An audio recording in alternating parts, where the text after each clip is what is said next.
So here's a fun little project. It's not uncommon for people doing water-cooled engine swaps in 914s to run SpeedHut gauges, because you need, water temperature, and maybe you want to do something a little different than what you've got with stock 914 gauges. And one of the things to note is that the SpeedHut gauges are slightly different sized than the stock Porsche gauges. They make generally a 4.5-inch tack, and then a 4-inch speedo, and then a 4-inch combo gauge of some kind, whatever combination of gauges you might want in that one. And this is a stock 914 gauge panel. This is a late model. It's a plastic one. The earlier models were metal. And I did this for the LS car when I was running SpeedHut gauges. And a buddy of mine said, "Hey, can you make me a panel? I want to run SpeedHut gauges in my car too." And I have since sold my plasma table, but I still had the file for the SpeedHut gauge, the gauge panel. And so I sent that file to our friends at Send Cut Send and received back this in 6061 aluminum, 063 thickness. And so now I am going to tweak this to work. And what you can see is, I don't know if you can see, but the factory panel has these little indents for a taper head, little round head screw. And I like to copy that rather than just put a flathead screw in here. And then you can also see that it's curved. So I like to duplicate that as well. And so what I've got is my panel and one for the tool hors. This is a Tatco. You can see what I use it for is it's got a little, almost like a little dimple die. And there's a whole set of dies that you can get with it to do different size things. But I'm going to go ahead and make the dimpled insert for each of these mounting holes. And then I'm going to put a 90-degree bend on the bottom to approximate the 90-degree bend on the bottom of that. And then I'm going to stretch that so it's got a bit of a curve to it so that it works, right? You can see.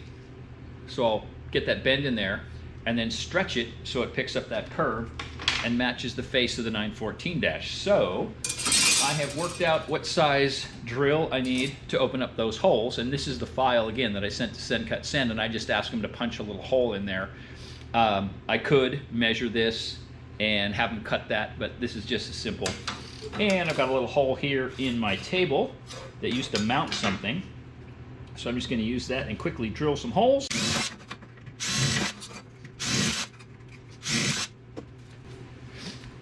And with those holes drilled, figure out which side I want to be the front. And now I can use this. You can see it's just a basic little squeezer. And the way this works is you have to figure out exactly how deep you want that squeeze to be. And this lower die set unscrews, it screws out, screws in. So with that done, I can, again, figure out which side I want to be the dimple side. Oops, sorry, that's why I did that. Sometimes you got to unscrew it just enough to get the dimple, or to get the die through there, and now it's just give it a big squeeze and check that you like the way that looks. And you can see that there's a little, now I've got a little, well, there's the back side's easier to see, but there's the little dimple. And I think I need it to be a little bit deeper. So you got to get it in place and then screw this out a little bit more so you can get more force onto it. And then you got to screw that back down in there to get clearance for the panel to come out like that. So now I just walk around this part and make these dimples.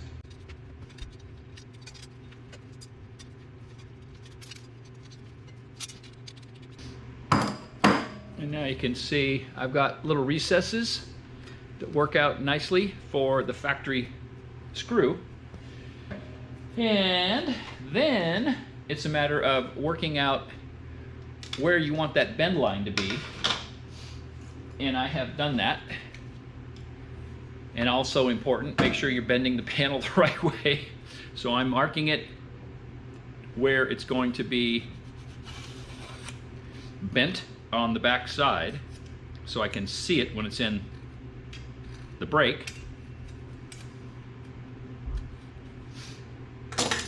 Now we'll go over to the brake and with it where I want it. Hard for you to see. I'm just looking for that scribe line to be right where I want it.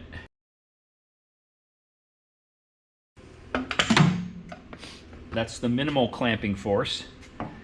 And then we put a 90-degree bend into it. And there's that. And since I want this to curve this way, that's an outside curve, so I have to stretch this surface. And I've loaned my shrinker and stretcher to Martin, so I had to borrow this one from Greg. And I'm just gonna mount it real quick. I like the foot ones better. Easier to hold the panel and see, but this is all I've got for now. So I'm just gonna get this in here and do a quick little stretch. And it's always good to go slow on this kind of a thing. And these are not, I'm not used to this tool. So good news is you can always go backwards. And you can kind of see, I think you can see, it's got a bit of a stretch to it.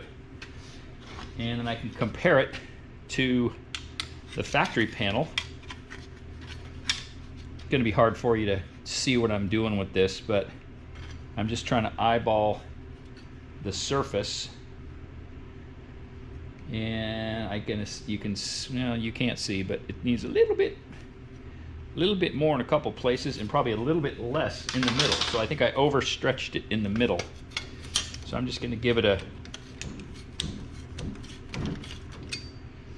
little bit of a stretch around the corner there.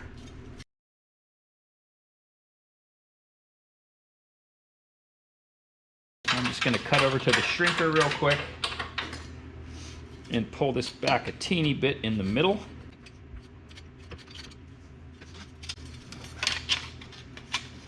Compare it back to our factory panel.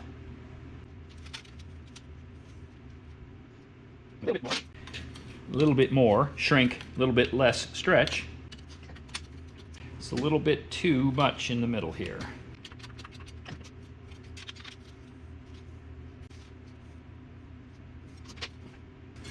All right, let's go see if it fits. And then before I fit it, I like to hit it with some 80 grit on a DA, just in preparation for paint. A little SEM trim black on these things works great.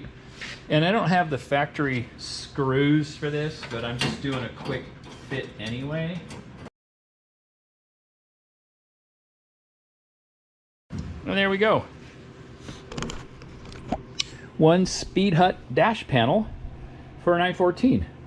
And you can see it fits up against the factory frame just fine. And you might look at this and go, oh, it should be curved here. Well, remember, the gauges are flat, so they'll take each one of these areas will be flat by the time the gauge is inserted into them. But there it is, a little quick project, and I really like the way those turns out.